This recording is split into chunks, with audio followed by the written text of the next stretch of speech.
Welcome back, guys, to another video. I know you guys have heard the news of Nick Saban retiring. My thoughts about that, I'm going to quickly get into it, is that I believe that the incoming energy and frequency brought forth by Coach Prime coming into the Power 5 conferences was the catalyst that helped Nick Saban make the decision to leave. I'm going to explain to you guys why. The portal rules has always been in place. The transfer portal rules has been in place. The NIL stuff has been in place.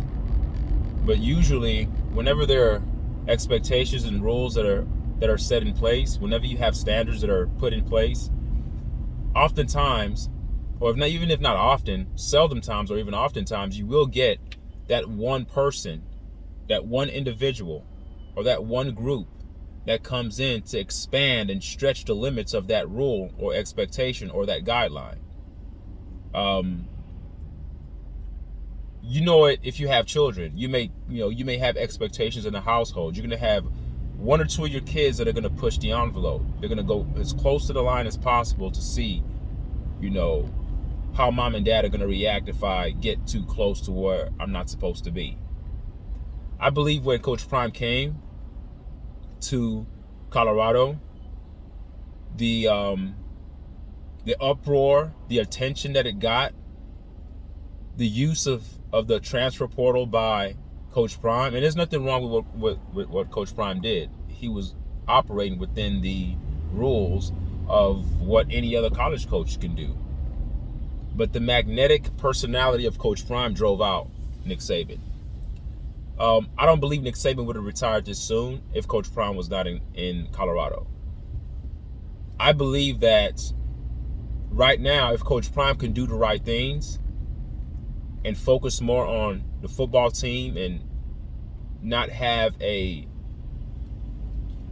obvious favoring and have favoritism towards his son and how he operates the football team, I think that it's Prime's time now to take over college football with the exodus of Nick Saban. There are other great coaches in between. Dan Lanning, I think that's Dan Lanning or Flanning, whatever his name is, the Oregon coach. You have the USC coach who's pretty good. You have the Georgia coach. You have the Ohio State coach. You have Harbaugh in Michigan. You have other good coaches around the league, around college football.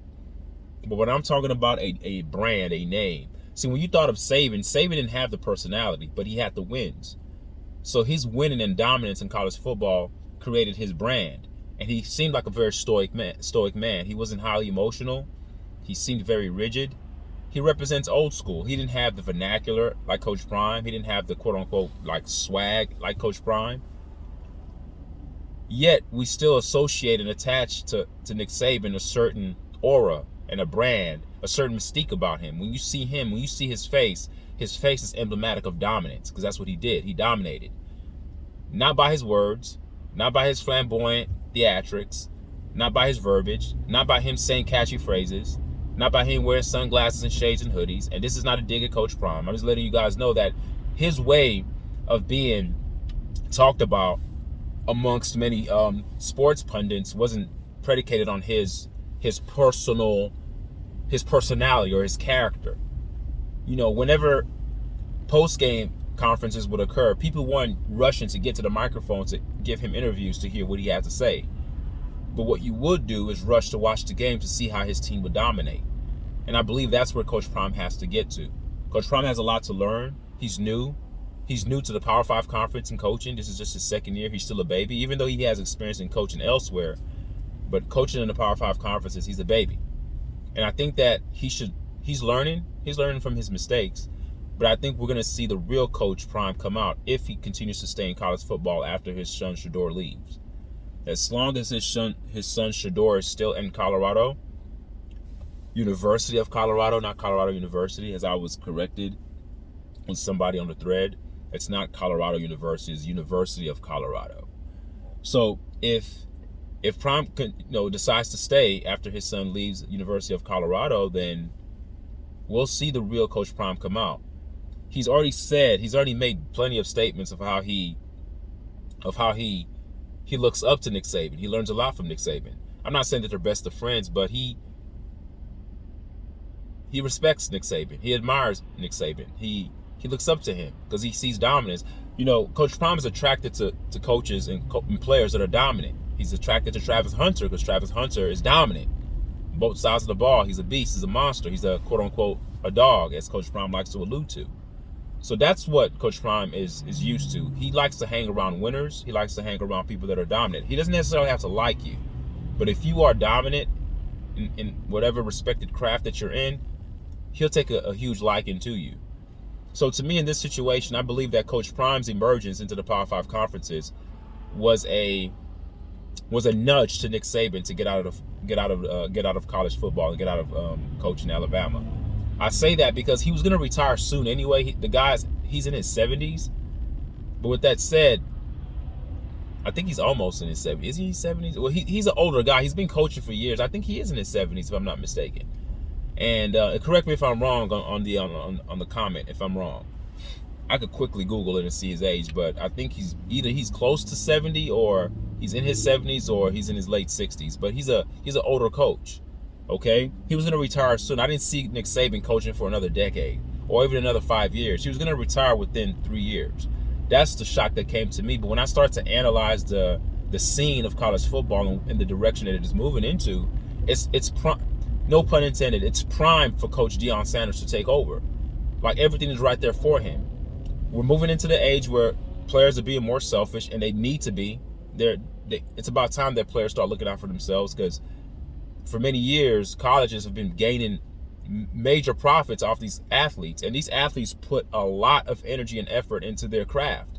Not only are they going to school and studying and trying to get their academics on a level that needs to be permissible to play, they also have to train. So actually, the football that they're doing in the college is almost like a job. It's synonymous to what the NFL players do. The difference is NFL players get paid. College athletes don't get paid. And you can say, well, they're getting a free education. Well, yeah, we get it. You're getting paid in education, but I think that these athletes need to be compensated. So you factor in the NIL stuff, you factor in the transfer portal stuff. I don't think that Nick Saban, in his old traditional, the old guard, the old way of doing things, I think it was just too much. The rules have always been there, but I think that Coach Prime is the kid. He's the one that comes in to push the envelope. He stretches that guideline. He stretches those stipulations. He stretches the standards to its maximum capacity.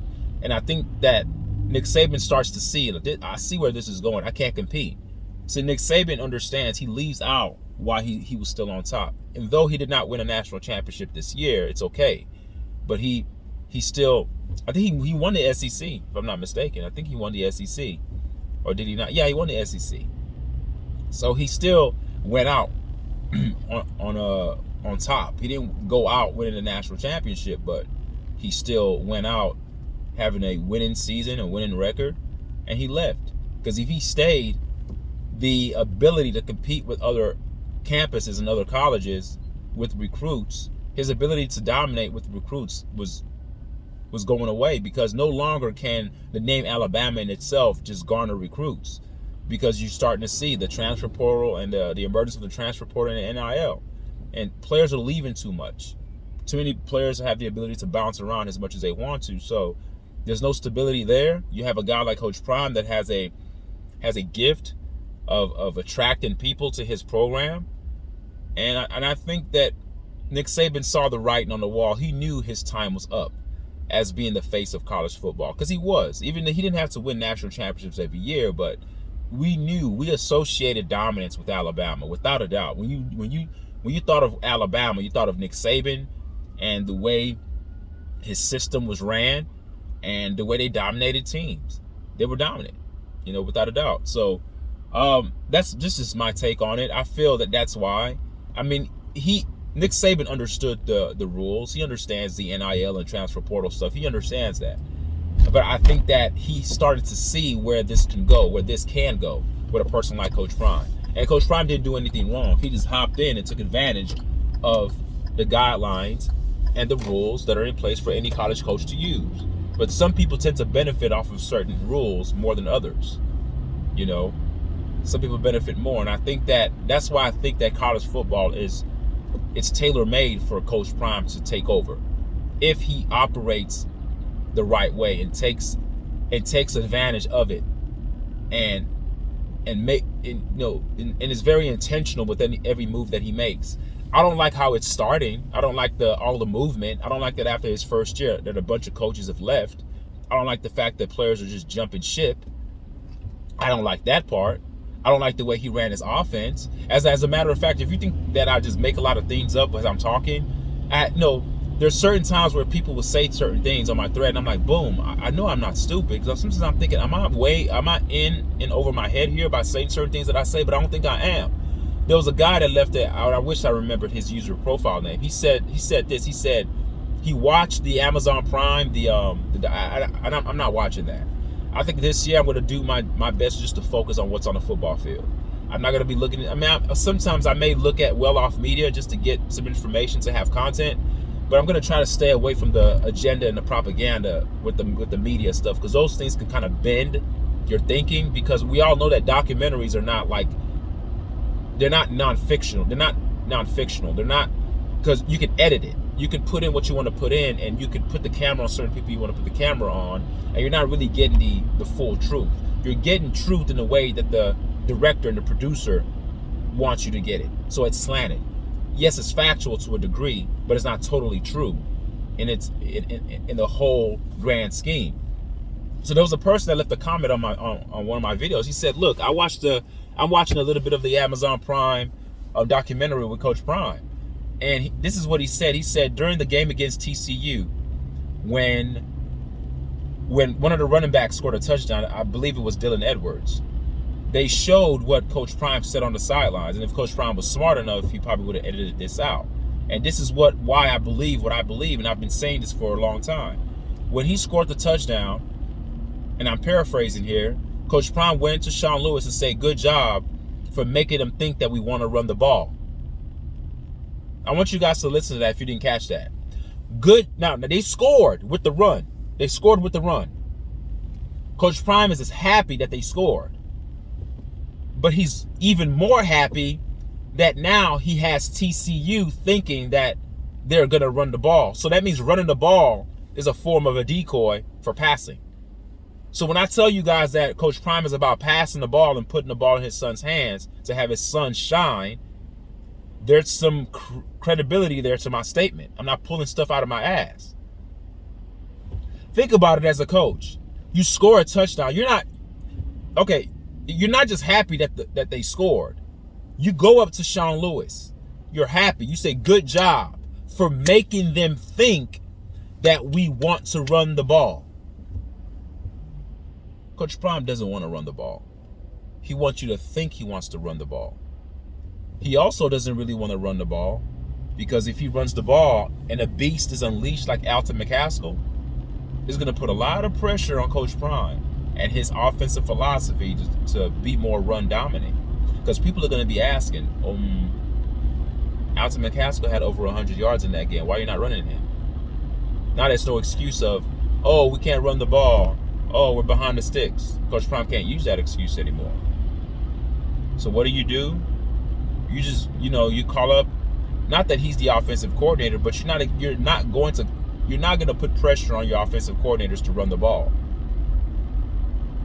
And your wish is to have your team run the ball and be unsuccessful so you can have the justification to throw the ball as much as you want. And so when reporters are asking you questions about why isn't the offensive scheme working, why is your offense so imbalanced, then Coach Prime can have a direct answer and say, we're not running the ball very well. We're not getting positive yardage. But the statistics shows otherwise. I told you guys earlier on the video that I made when It's Benji left a comment. The stats shows that they gained over 4 yards a carry when they actually ran. They just did not commit to it. So I say all that to say this, that documentary said a lot. It's a decoy. If you guys don't know what a decoy is, it's exactly what it is. It's a manipulation. It's fakery. It's like, I want you to think that I want to do this to get your mind shifted there, but I'm really going to do that. I'm going to go the opposite direction. Okay? NFL teams do this a lot. They'll put in a guy to put in a guy on a special trick play to make everybody think that they're going to do a gadget play, where in actuality they're going to run something basic. You have to kind of hide your hand, and that's what they mean by a decoy. I want TCU to think that we want to run the ball, which implies that we don't want to run the ball. Keyword, make them think we want to run the ball. Hence, means that University of Colorado does not want to run the ball. That's what that means. All right? So, the landscape of college football is handing Coach Prime the ability to just take over. Nick Saban is gone. So if young athletes, if you want to get your name put out there, if you want to dominate, come to Colorado. Come to the University of Colorado. That's where it's at. Those Power 5 schools are not going to be as dominant as the dominant schools. The traditional dominant schools are not going to have that ability to hoard all the best recruits anymore. Because there's a new guy in town, and his name is Coach Prime. But he has to do things correctly. This is why I'm so critical of him. He has everything at his disposal to dominate. He just has to be very careful. But I think and I believe that coach and son relationship is hindering his ability to think proactively and think ahead. He's thinking of the now.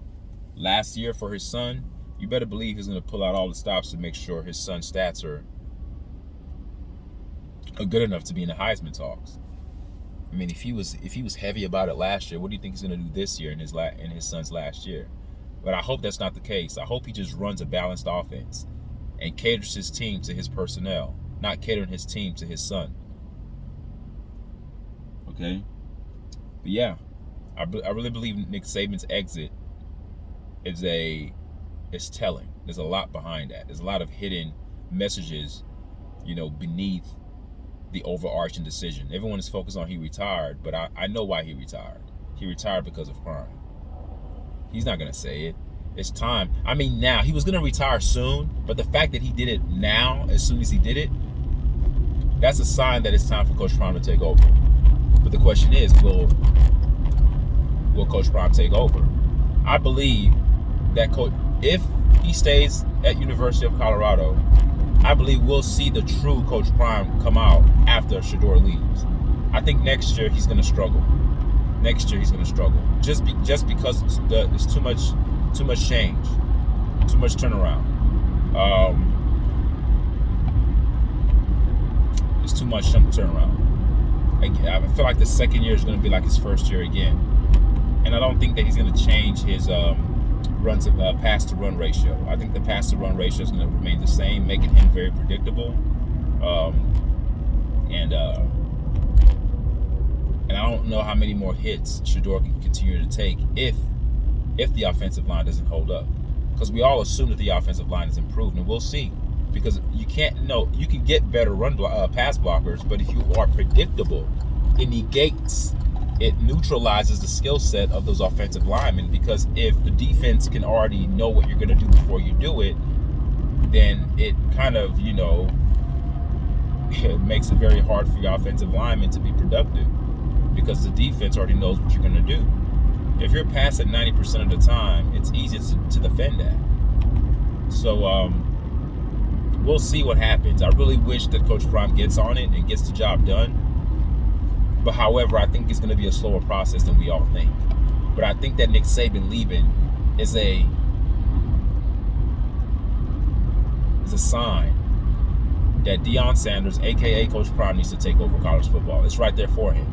Out with the old, in with the new. Out with the old, in with the new. Out with the old, in with the new. That's the way it works. All the other coaches in between are just fodder for entertainment value. Because if Coach Prime dominates those other coaches that are good, it makes Coach Prime's name even bigger. This is his time to shine.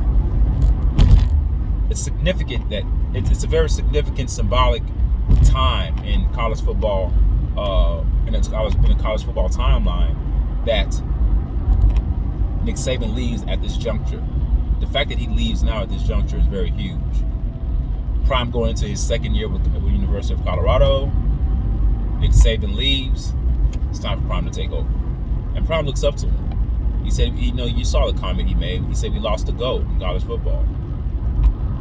So now he needs to be the GOAT. He needs to get into that. He needs to fill those shoes. Those other coaches won't fill it. The other coaches don't move the meter. No other coach has the personality and the magneticism as Coach Prime. All Coach Prime needs now is to run a competent football team as a competent coach. If he does that, it's over with. If he does that, it's over with. Look what happened when he won 3 games in a row. He literally, as his first year coaching, he took over forget college football. He took over sports. He took over sports just winning 3 games. Imagine if the guy starts to be dominant. It's over. It's over. Every college kid is going to want to go to Colorado. Every college kid. Every. But he has to be able to run a competent football team and a competent football system. Take away the selfishness, take away the bias, take away the favoritism. Coach with logic, coach to your personnel, and win games. That's the end product.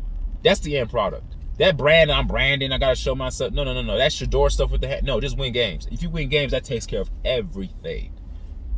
You win games, that takes care of everything.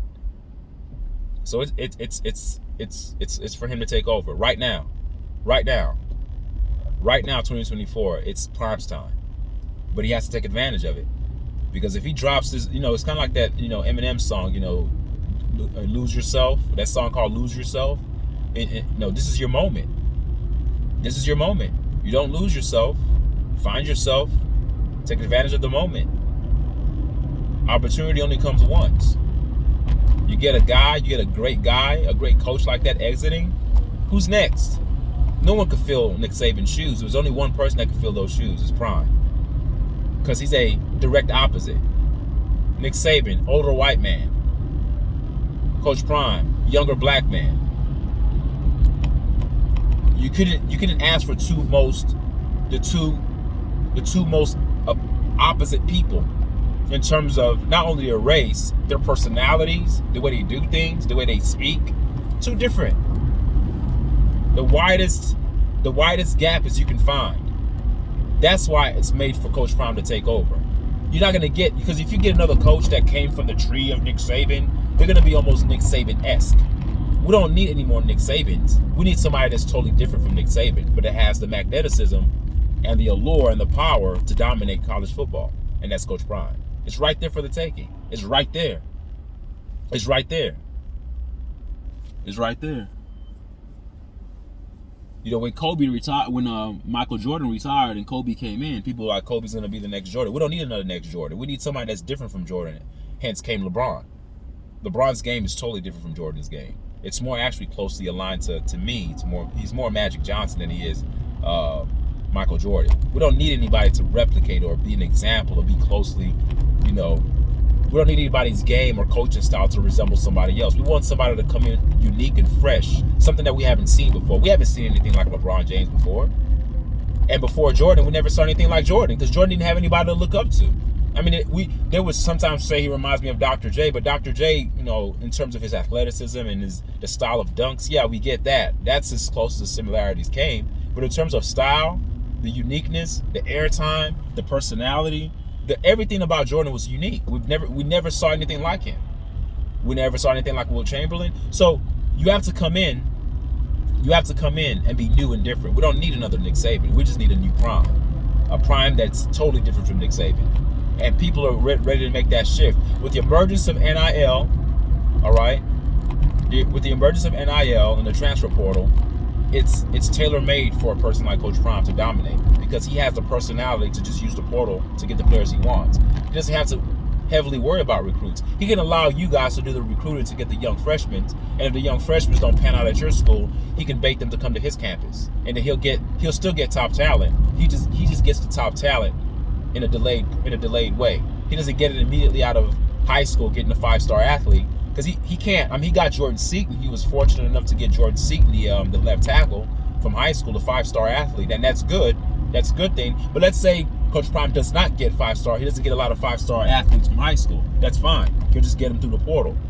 Delayed, meaning that these guys will play elsewhere, get some experience underneath their belt, and come to Colorado seasoned, ready to dominate. I'm telling you, it's right there for him. But what Coach Prime cannot do is put out a product on the field that shows that he's not going to run the ball. You need to entice running backs around the country that they can't come to your school and run the ball. Because a great running back's not going to come to your school, Coach Prime. They know that you're not going to run the ball. And what you do with Shedeur this year, is going to be a telltale sign to people to let them know, okay, this is what you're about. Because the first year you get a pass. If you do the same thing the second year, being pass heavy, you might as well kiss the idea of getting good running backs to come to University of Colorado goodbye. Kiss that goodbye. Mwah. Kiss it goodbye. It's gone. It's gone. Why would any running back come to a school that doesn't run the ball? It doesn't make any sense. If you want to air raid and throw the ball 100% of the time, then you're the cause of your own demise.